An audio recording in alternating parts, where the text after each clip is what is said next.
This podcast episode is brought to you by The Inner Circle, your place to learn astrology in community with the masters and transform your life in the process.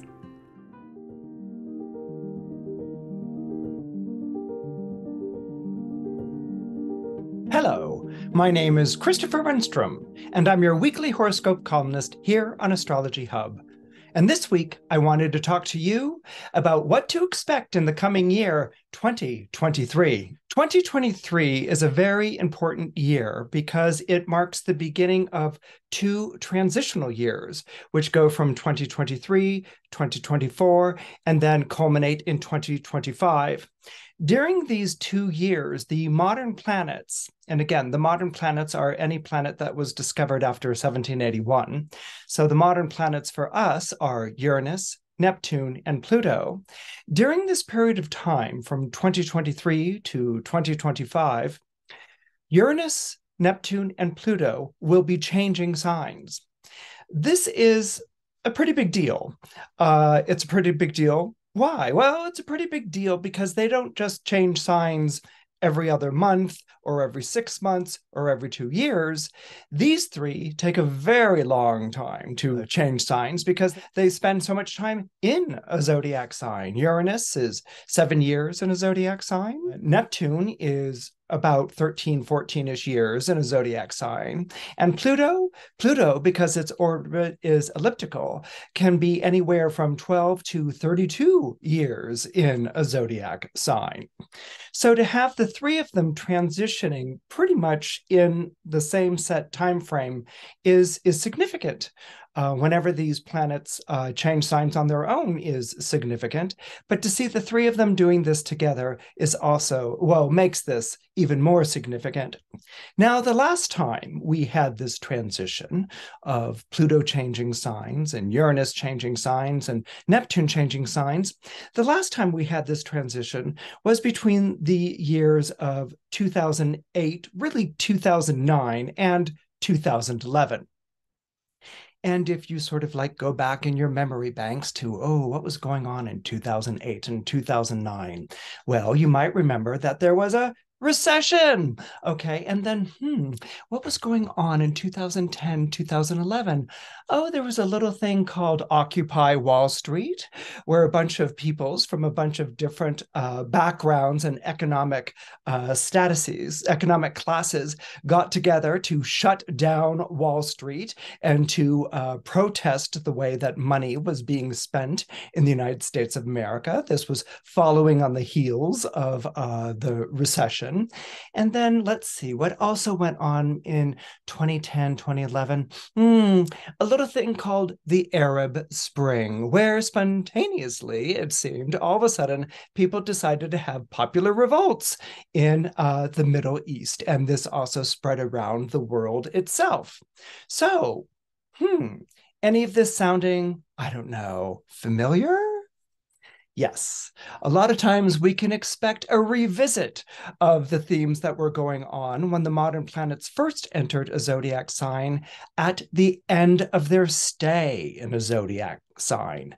I used to think over the years that it was just Uranus who did this, but I've also found over the years that it's also Neptune and it's also Pluto. The modern planets are most powerful just before they enter a new sign, just before they make that first step into a different sign.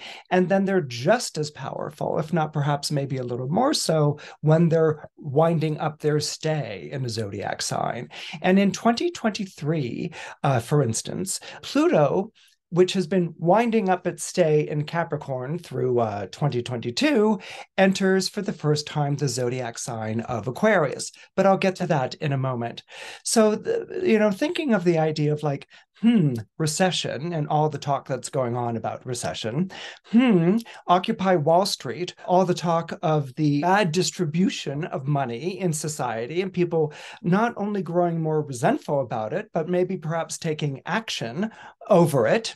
And then let's see, that little thing of popular revolts, people pushing back against those in charge. These things are all things that we can expect to see increase during this period, 2023, 2024, and 2025.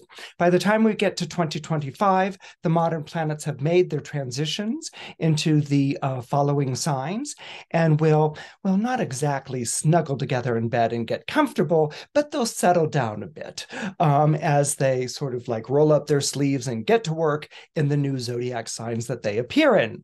Okay, so this is kind of what I want you to keep in mind. 2023, 2024 culminates in 2025. This is a transitional period. The first planet to change signs will be Pluto, leaving the zodiac sign of Capricorn and entering the zodiac sign of Aquarius in 2023. But let's talk about what starts off the year. What's the big sort of planetary energy that begins 2023? Well, for the beginning of 2023, we have a couple of things to look forward to that are actually pretty positive. The first is that Mars finally comes out of its retrograde in the zodiac sign of Gemini on January 12th. Now, Mars has been in retrograde in Gemini since I believe it was towards the end of October of last year. And so this would have sort of messed up the lives of all the Geminis you know. The general feeling is that if Mars is retrograde, you know that it moves away from a more aggressive or forward-moving stance, and that might have been the case with Geminis. They might have found themselves their progress suddenly blunted or reversed, or if we were to compare them to a hot air balloon, they might have had the experience of air being released from the balloon and that the balloon was beginning to descend down to Earth.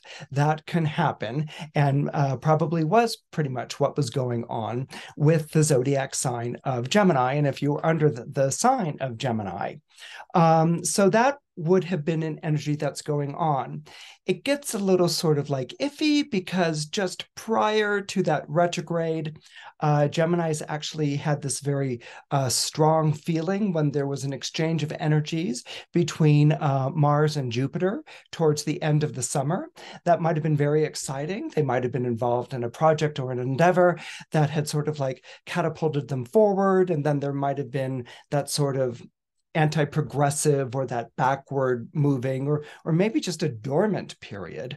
If that makes any sort of sense to you as a Gemini, then know that when Mercury comes out of retrograde on January 12th, and really begins to benefit from the sextile to Jupiter and Aries, you're going to have this resurgence of energy that you might have experienced towards the end of summer of 2022. You know, summer of 2022 might have been a very good time for you. There might have been a sort of like lack period, and then it picks up again in January, on January 12th.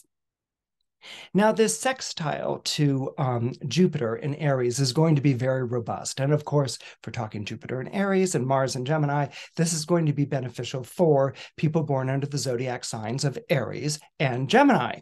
But it's also going to benefit people born under Libra and Aquarius as well. And it will also benefit Leo and Sagittarius. Okay, I sort of just went ahead and named all the air and fire signs right there. The reason that Libra is going to benefit and Gemini gets a double benefit. Sorry, Leo, you still benefit, but Gemini gets a double benefit. Okay, the reason for this is that the Jupiter-Mars sextile breaks up the oppositions. In other words, Libra's been having a bit of a hard time of it with Jupiter and Aries because it's opposite Libra, but because of the sextile, the Mars being in Gemini and moving forward again, this is actually going to be very helpful for Libras. They're going to go from sort of like, felt like I was wandering in the in the wilderness here, you know, to all of a sudden like, there's the Emerald City. We're out of the forest, and let's skip along this Yellow Brick Road and hurry on over. Okay, so this is going to happen for Libras, and it's also going to benefit. I think I got in a bit of a tangle here. It's also going to benefit Sagittarius. Sagittarius. That was the zodiac sign that Christopher was searching for like a rabbit in a hat. I kind of felt a little bit like Bullwinkle. Let me pull this rabbit out of a hat, and then there's a lion. But anyway, Sagittarius is the other one who benefits, not only because Jupiter, the ruling planet of Sagittarius, will be in Aries, but where Mars in Gemini has been opposite Sagittarius in that sort of like August to January-ish period, the Jupiter is positioned in such a way as to break up that sextile and to and begin to energize and to motivate and move forward the Sagittarians. In any regard, this is going to be a period of time when the sun is out and you want to do as much as you possibly can. And as I said, this is going to benefit Geminis, Libras, and Aquarius, especially from mid-January to mid-March. And then it will also be good for Aries, Leos, and Sagittarius. So this is going to be a wonderful period. You guys are going to have a lot of gusto. And because we're dealing with earlier signs, meaning earlier in the calendar year signs like Gemini and Aries, this is definitely the time from January to mid-March to launch those projects, to get those endeavors up and going. You want to launch during this period of time, but actually what you want to do is do a little bit more. You want to launch and then do as much to get that kite up and flying into the sky as possible during this period of time. It's an excellent, excellent period for these signs. Now, Jupiter will be in Aries. It re-entered Aries in December 20th, 2022, and it will be there until May 16th. And we know that this is going to be tremendously beneficial for Aries. Aries already got a little bit of a sort of like, hey, Aries, what's going on? Up and at 'em, when Jupiter and the sun squared around December 22nd or 23rd. And so this has actually sort of like been a little bit of a whoop, got to get up and going, for Aries. And instead of like Aries, going up against all these obstacles, there's all of a sudden a sense of like, people are returning phone calls. You're not getting a whole string of red lights. They're actually turning to green lights, and that you are really moving speedily towards your objective and towards your goal. The only thing you have to do as an Aries is make sure that you have an objective and make sure that you have a goal. Because if you don't have that, then it's just going to be this kind of like exuberant, robust energy coming through your life. And, it would just be like, making you feel restless. And I mean, you can do power walks, but it would be a really good idea if you were moving towards a goal or something along those lines. The motivation is very strong. The momentum is forward moving, and there aren't going to be that many obstacles in your path. I mean, you're going to feel very bold and emboldened, and this is very good for Aries. They do lots of wonderful things when they're feeling bold and emboldened. And as I remarked before, this period from December 20th to May 16th is also going to be very good for Leo and Sagittarius because, of course, Jupiter in the zodiac sign of Aries is going to trine you guys. So, what happens when Jupiter changes signs? Yes, Jupiter is only going to be in Aries until about May 16th, which means you guys have until then to get things up and going and all set up. And then on May 17th, Jupiter enters the zodiac sign of Taurus. And so all of that good fortune and higher purpose and exuberance and momentum that Jupiter has brought to Aries moves on to the zodiac sign of Taurus. Now, if you happen to be an Aries or a Leo or a Sagittarius, what that means is that if you've gotten everything set up and ready to go, Jupiter moving into the Earth sign is then the constructing, the building period. So you're moving from setting up to actually getting things going in terms of like deadlines and a plan and getting results, because Jupiter in an Earth sign means that it wants results. So it's not just about, one day I could do whatever, or I'm going to work at something, or I'm going to workshop with other co-collaborators. No, once you get Jupiter into an Earth sign, it's like co-collaborators, where's the result? Like I want to produce results. This isn't talking about things or aiming for things or driving, to get more sales. We now have to produce results. And this is what Earth sign energy is always about. So we have Jupiter move into Taurus on May 17th, 2023, and it will be there until May 26th, 2024. So Jupiter is in Taurus from May 17th, 2023 until May 26th, 2024. And of course, this is going to benefit Taurians everywhere, as well as the other Earth signs like Virgo and Capricorn. And that's going to be very beneficial, particularly to Virgo, because of where we're going to go very shortly from now, which is that Saturn will have moved into Pisces. And so Virgo is going to need that support of Jupiter and Taurus to get through the Saturn moving into Pisces. But I've moved a little ahead of myself. So Jupiter in Taurus, as I said, is going to benefit Taurus, and it's also going to benefit Virgo and Capricorn because it trines.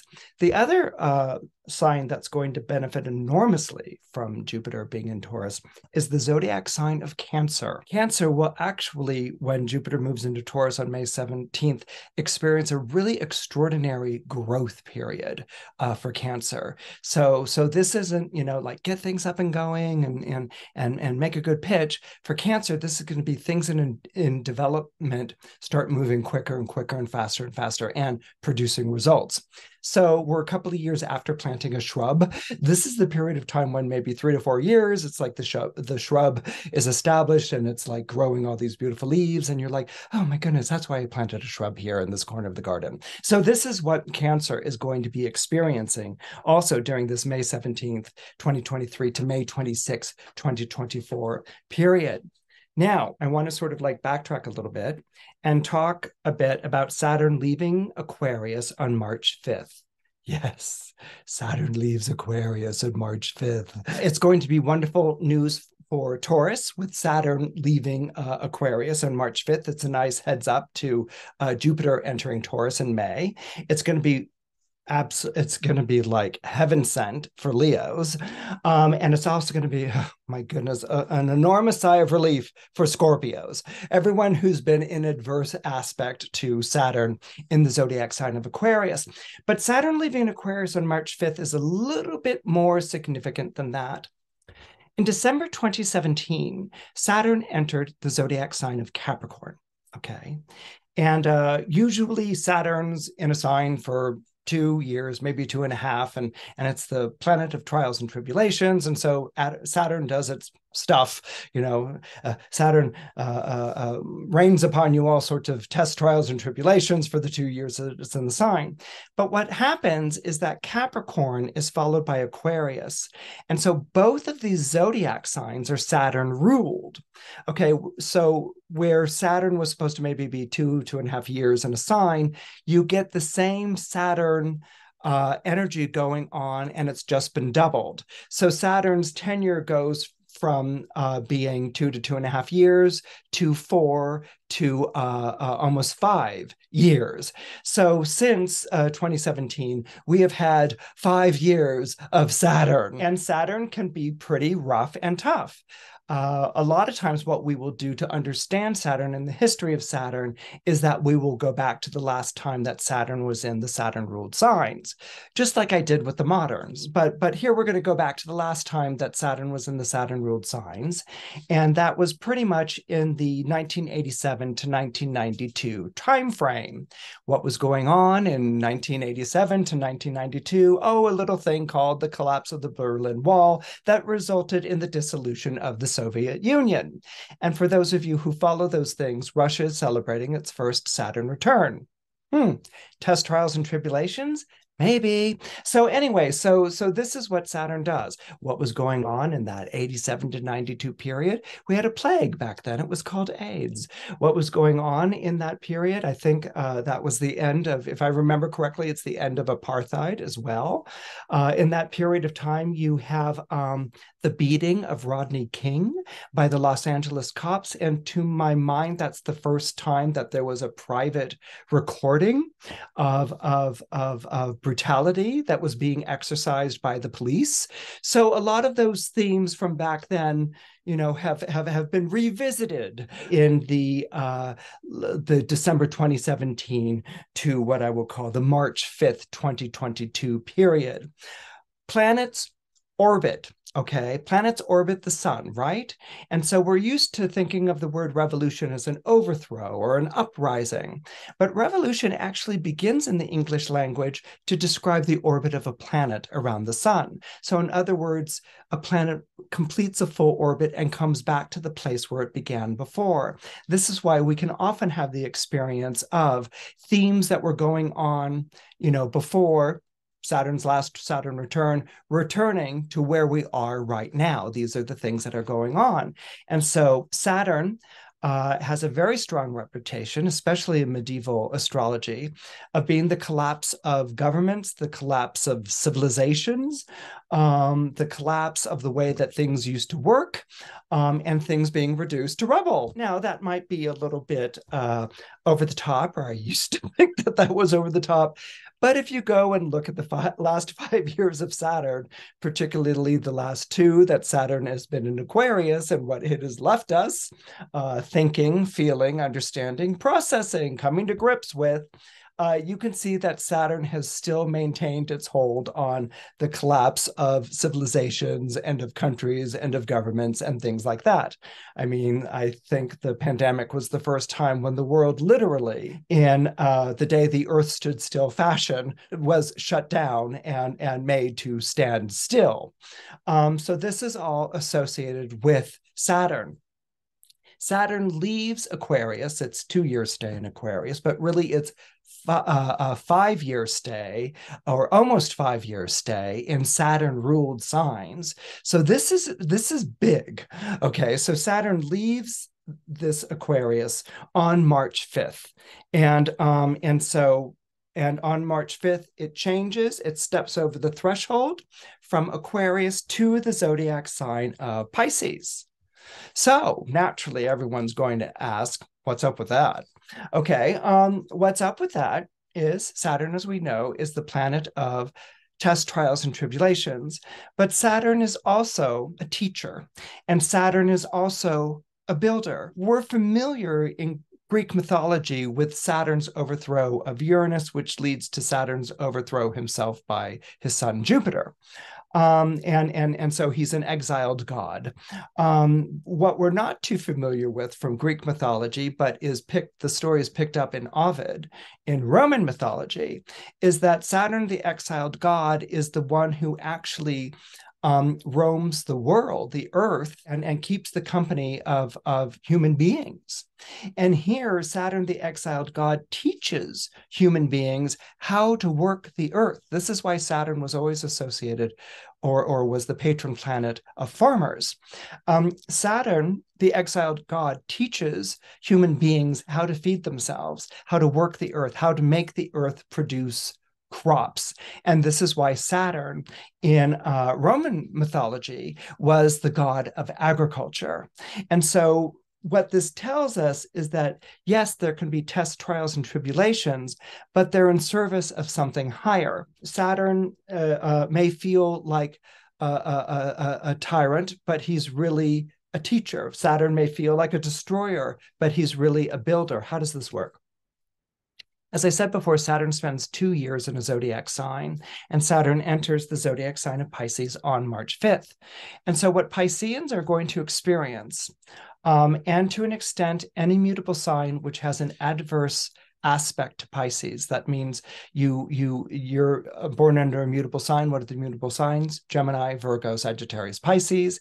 Adverse aspect to Pisces means that you're one of the 3 other mutable signs. Okay, if you're a Gemini or a Sagittarius, you are squaring Saturn. Saturn will be squaring your sign for the next few years.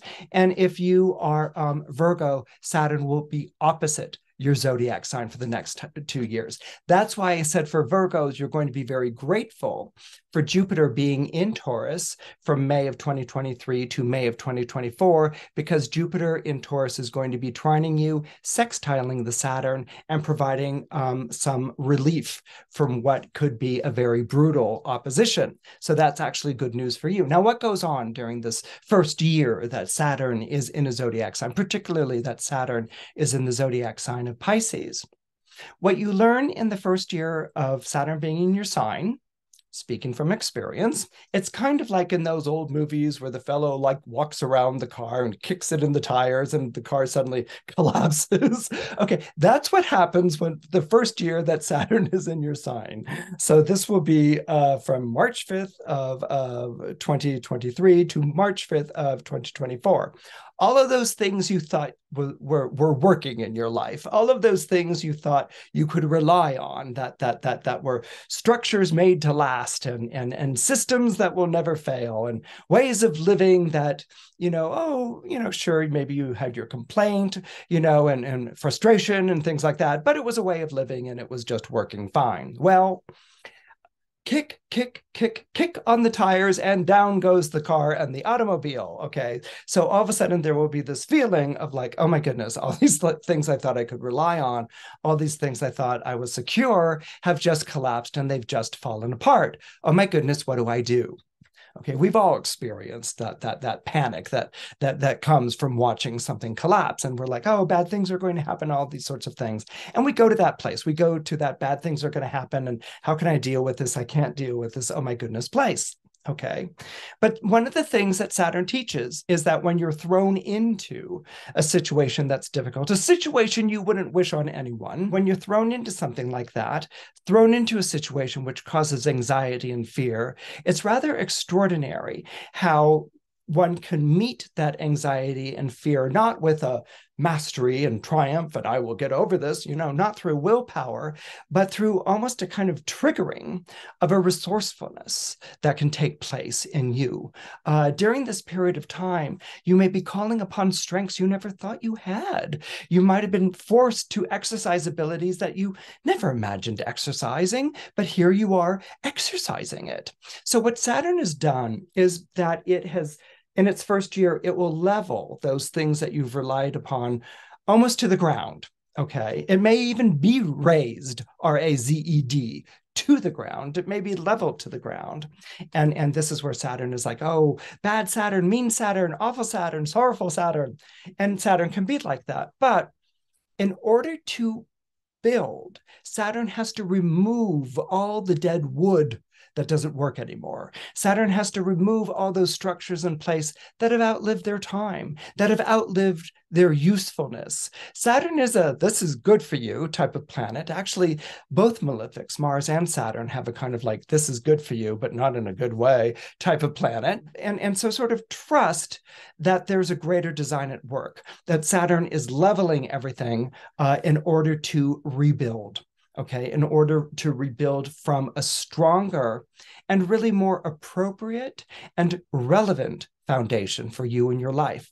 Now, for Pisces, this is going to be happening at you and on you. Saturn's in your sign, so it's probably going to be the most difficult for you to really understand while it's going on. Because it's happening to you, okay? For Gemini and Sagittarius, you can see that there's been a switch up, sometimes in some cases a switch, it could be a switch down, or sometimes in some cases a switch up to something in which the challenges might become a little bit more anxiety provoking, but you can see how they're going to push you to go further than you did before. And that might be something that Gemini and Sagittarius experience. And for Virgo, it's going to be a bit of a difficulty because Saturn is opposite you. It's kind of like, imagine being on a seesaw, right? You go up and down on a seesaw and your partner goes up and down with you on a seesaw. And this is a wonderful thing. When you're on a seesaw with Saturn, it's kind of like you're sitting opposite a sumo wrestler. Okay, so the sumo wrestler sits down, the seesaw goes like this, and your legs are left up and dangling. Okay, so that might be the experience. But again, as I said, Jupiter is there mediating that energy in the zodiac sign of Taurus, at least for the first year.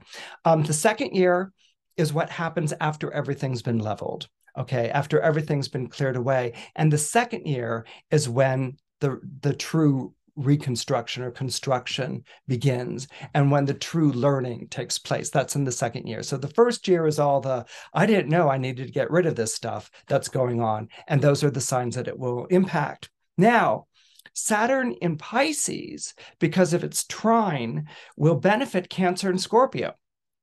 Okay, so Saturn in Pisces might be a little bit of, a wet blanket on Pisces's head, but Saturn in Pisces is going to be absolutely constructive and directive in a very good way for the zodiac signs of Cancer and Scorpio. And we've already talked about Cancer benefiting from Jupiter's stay in Virgo, and it will benefit even more from Saturn's stay in Pisces.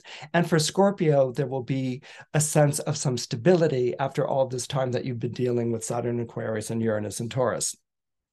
So Jupiter in Taurus will be loosely sextiling Saturn in Pisces for all of June and July, okay, of 2023. And this is going to be good. You want that sort of sextiling energy because sextiles have this wonderful ability to break up oppositions and to soften squares. This is the benefit of the sextile. Sextiles have this ability to break up oppositions and to soften squares. This is the benefit of the sextile. This is one of the reasons why we love them so much. Now, this sextile between Jupiter and Saturn becomes even more benevolent, even more sextile-y, because it's going to be augmented and supported by sextiles that are going on between Uranus, Neptune, and Pluto. Uranus, Neptune, and Pluto set up their sextiles in late August. So there's a little bit of a gap period, late July to late August, but they set up their sextiles in late August with Uranus at 23 degrees Taurus, which is sextiling Neptune at 26 Pisces, which is sextiling Pluto at 29 degrees Capricorn. And so for the moderns, which takes such a long time to move through a sign, to be moving into this sextile, remember that Uranus is 23 Taurus, it's sextiling Neptune as 26 Pisces, which is sextiling Pluto at 29 degrees Capricorn. They may not be exact, but there's a thing in astrology we call exact enough, or rather good enough, okay? And that is where the orbs come into play. The sextile falls within the 5-degree orb, which is generally assigned to the modern planets. And so if we've got all of June and July with Jupiter and Saturn sextiling, followed in late August through November, okay, followed in late August through November with the Uranus, Neptune, and Pluto sextiling, these are really good things, okay, because these are sextiles that are taking place in water and earth signs, and what they're doing is that they're dialing down the temperature, they're dialing down the heat, they're ameliorating certain planetary aspects. And that's going to be very important because of the next planetary aspect that I'm going to be bringing up to you. Venus. Venus enters the zodiac sign of Leo on June 5th, where she resides until October 8th. So Venus will be retrograde from July 22nd, she retrogrades at 28 Leo, to September 3rd, when she retrogrades down to 12 degrees Leo. So that July 22nd to September 3rd, that's kind of leaving open. We can really sort of take the last week of July to the end of August as being something to watch out for. Okay, this is a period of time that we really, really want to be on guard because it's kind of like that.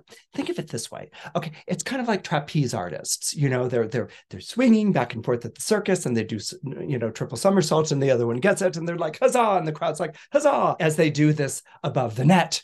It's thrilling, it's fabulous, it's all kinds of exciting.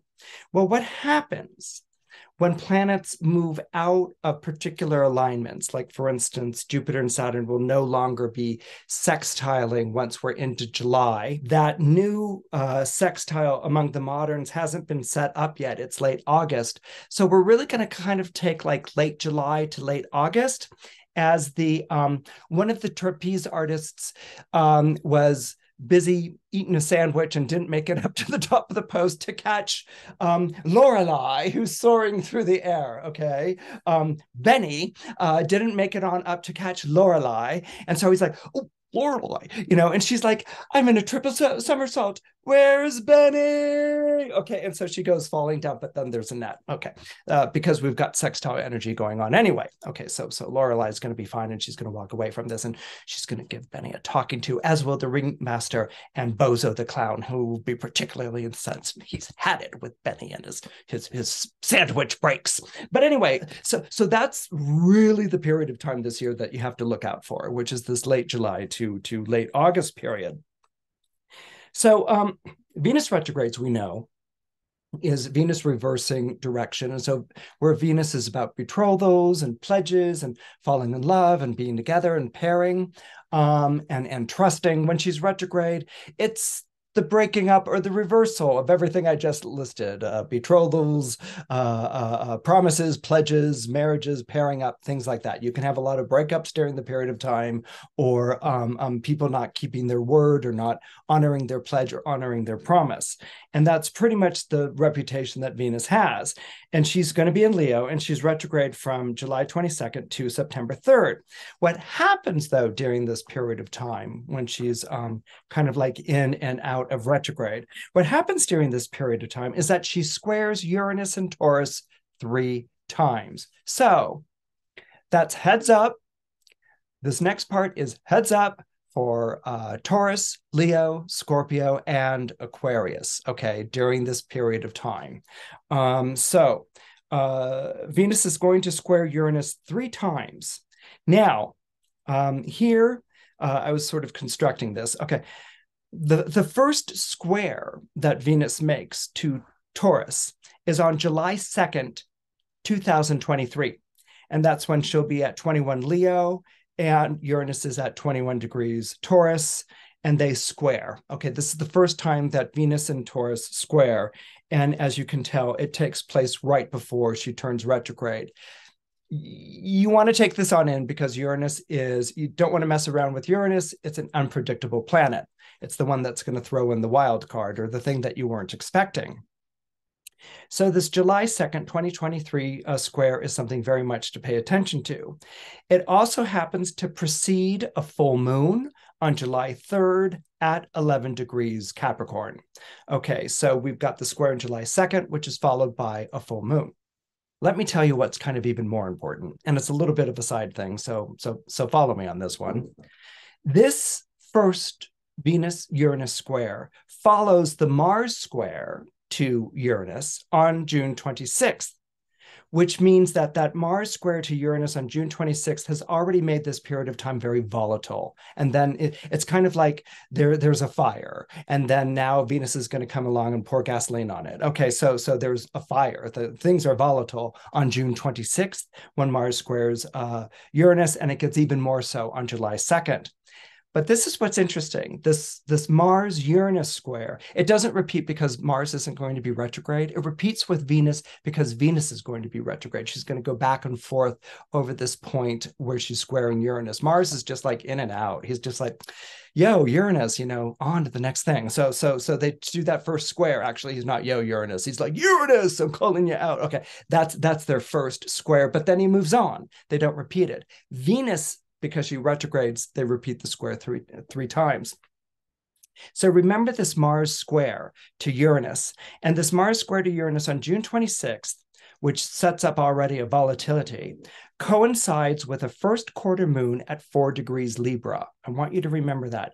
First quarter moon, 4 degrees Libra. Okay, coincides with that. August 9th, 2023. Venus is at 22 Leo, Uranus is at 22 Taurus, respectively. This follows the last quarter moon at 15 degrees Taurus. I want you to make a note of that. Last quarter moon, 15 degrees Taurus. That 15 degrees Taurus is important for 2 reasons. One of them, we'll get into the real, one of the reasons it's important is because that square between, that second square between Venus and Uranus, which follows the last quarter moon at 15 degrees Taurus, it's like the day after. That 15 degrees Taurus was the same degree that was hit by the lunar eclipse in May 5th. So if there's something wonky for you Taurians around May 5th, or wonky for you Scorpios around May 5th, you're going to want to pay special attention to August 9th, 2023. And then the final square between Venus and Uranus takes place on September 29th, 2023 at 22 degrees Leo. I guess she really likes that address. And 22 degrees Taurus for Uranus, respectively. And this coincides with the full moon at 6 degrees Aries. Now, why is Christopher making me think so much with all of these lunar phases? Whenever you are dealing with the lunar phase, we're used to thinking of a lunar phase as like the moon, right? That's the moon. Well, whenever you're dealing with a lunar phase, you're also dealing with the sun, right? Because the moon is going through its phases in aspect to the sun. And that's something that sometimes we forget about because we're more focused on the moon. But a lunar phase automatically involves the sun. And if we're talking about the sun, we're automatically invoking Leo, okay? Because the sun rules the zodiac sign of Leo. And so if the sun rules Leo, well, isn't Leo the sign that Venus is retrograding back and forth in? Okay, so this is why it's never just a coincidence that we seem to have these lunar phases with. It's not a coincidence that we have these lunar phases going on with these particular aspects that Venus is making, okay? Because the sun is part of a lunar phase, Venus is in Leo, and so this is bringing up that Leo sign that Venus is in. But it doesn't stop there. Venus rules the zodiac sign of Taurus, okay? Remember, Uranus is in Taurus. So Venus rules the square.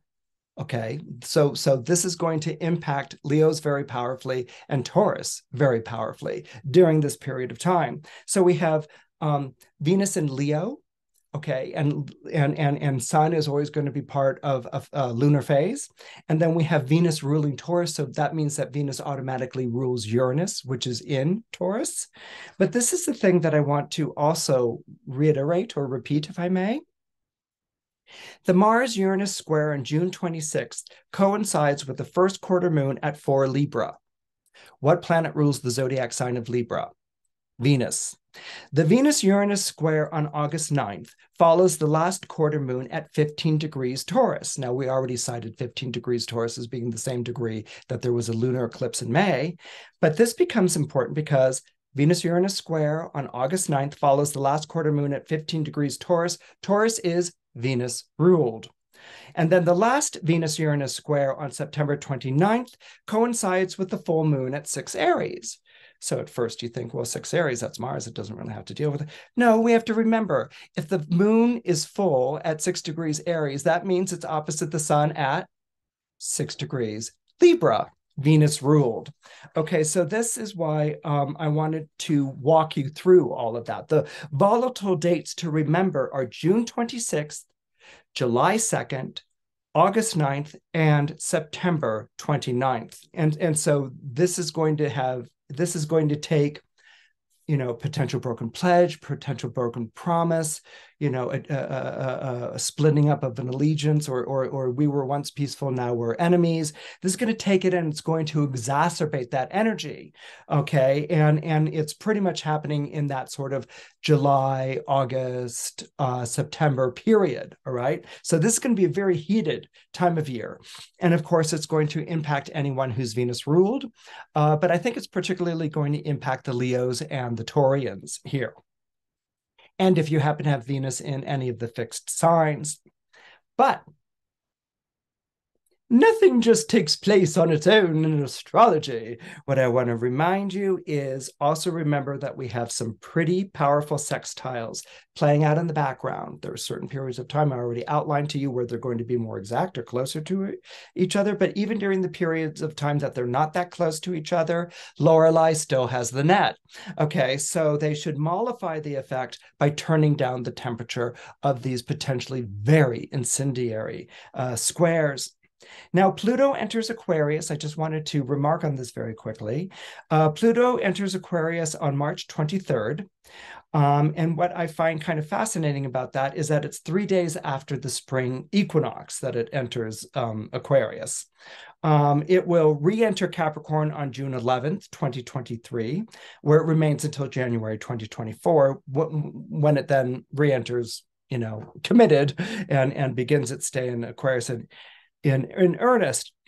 But I think it's fascinating that Saturn leaves Aquarius on March 5th, and that it's just under 3 weeks later that Pluto enters Aquarius. So that March 5th to March 23rd period, I feel, for Capricorns and Aquarians particularly, maybe Scorpio, there's going to be a transitional period there that's going on during that period. So it's not abrupt, it's not unexpected, but it might be the introduction of another element at play, or it might be someone reaching out and saying, we thought about you for this, and so it might begin a kind of transitional or thinking about it type of thing, but or it might be like, maybe we should move, but it's going to take until the following year, to the 2024, to really emerge. The last note that I want to make are the lunar are the eclipses.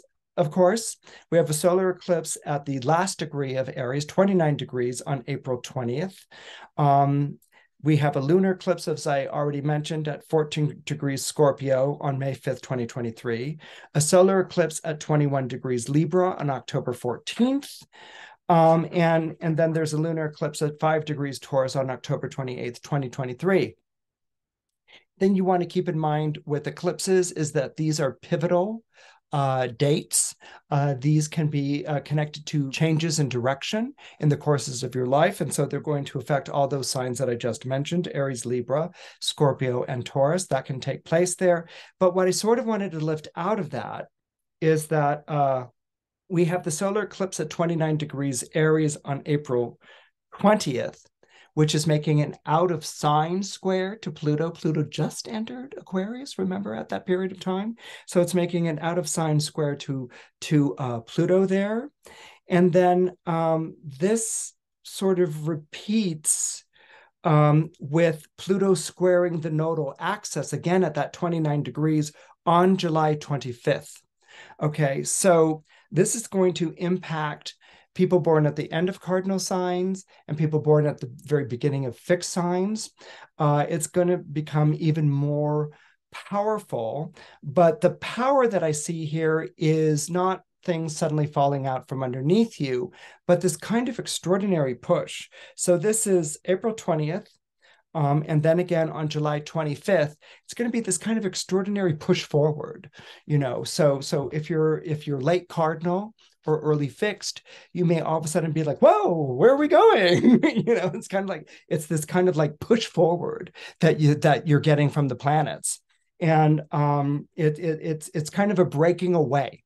It's kind of or breaking out of the orbit of, rockets have to achieve this velocity so that they can break out of the orbit of Earth. So it's a breaking away like that. So it's you achieving a velocity that allows you to break away or break out of maybe a rut or an old pattern in your life. And again, this is affecting people at the end of cardinal signs. So you have to be like the last day of Aries, the last day of Cancer, the last day of Libra, the last day of Capricorn, or people who are born in the first couple of days of fixed signs. That means very early Taurus, very early Leo, very early Scorpio, and very early Aquarius. And I will answer this before you ask it. Yes, that affects people whose rising signs are like that, or if that's whose rising signs happen to be in those same areas. In conclusion, 2023 is the last time we will have sextiles for the modern planets in water and earth signs. Okay, as I began this forecast with, that transition, 2023 begins the 2-year transition of the moderns from water and earth signs to air and fire signs. That will change the temperament of the moderns significantly. Okay, it is the nature of fire and air signs to be excitable, to be more anxious in their energy, more active and activated to make these changes now, and this is what needs to be done. And it is the nature of earth and water to hold back, to contain, to stabilize, to secure. So 2023 is the last time that we will have the modern sextiling in water and earth signs. So what does that mean? What it means is that it's a potentially constructive year, but it's two things. It's a potentially constructive year for you in different areas of your life, but it's also a year when you're probably wrapping things up, because these planets are getting ready to move on to different signs, which also happen to be different elements. So for you signs, particularly who are water and earth, this may be a sort of like wrapping up or securing or laying down the final planks for you. And then, you might have been going through this period of like building or creating something or something like that since the end of, since the earlier period that I talked about, 2009 to 2011. So you're wrapping this up in your life, and you're looking forward to what the next step is. And what's nice about the moderns is that they give you enough time, because they're so slow moving, to get used to what that difference in velocity and speed is going to be, because it's going to be very different. For you, air and fire signs, you may feel in some ways held back, or this is taking forever, or, why don't they just, replace the executive already and give that position to me? So you may be feeling, this is taking forever to get these new things up and going. And so for the air and fire signs, there might be a feeling of chomping at the bit, but this is when you need to remember your time will come. And it shouldn't be your time will come when you're finally up at bat. It should be your time will come and you've practiced enough at being up at bat that when the ball comes flying past home base, you're not standing there like, huh? That you've actually swung the bat and hit it, and hopefully that's moving you towards a base. Okay, so don't take this 2023, 2024 time, if you're a fire and air sign, don't take it lightly. Don't take it like, oh, I'll start going when we get to 2025. Take this time to go to batting practice. Take this time to rehearse. Take this time to improve your skills and hone your talents, because once we get to 2025, you're at the starting gate and you're up and running. And that's important because 2025 will be totally game-changing as the moderns move into the fire and air signs. So use this 2023 period to construct things that last, to research answers that are more than quick fix solutions, to wrap up your old business, and to get ready to step over the threshold. Hi, I'm Rick Levine, and I'm really looking forward to teaching the upcoming Astrology Foundations Level 3 course here at Astrology Hub this coming February. This is the course that you've all been waiting for, that takes an in-depth dive into the magic of quintiles, septiles, and other harmonic aspects. If you want to be the first to know when registration opens, sign up for the waitlist now at astrologyhub.com/foundations3 waitlist. I look forward to seeing you there.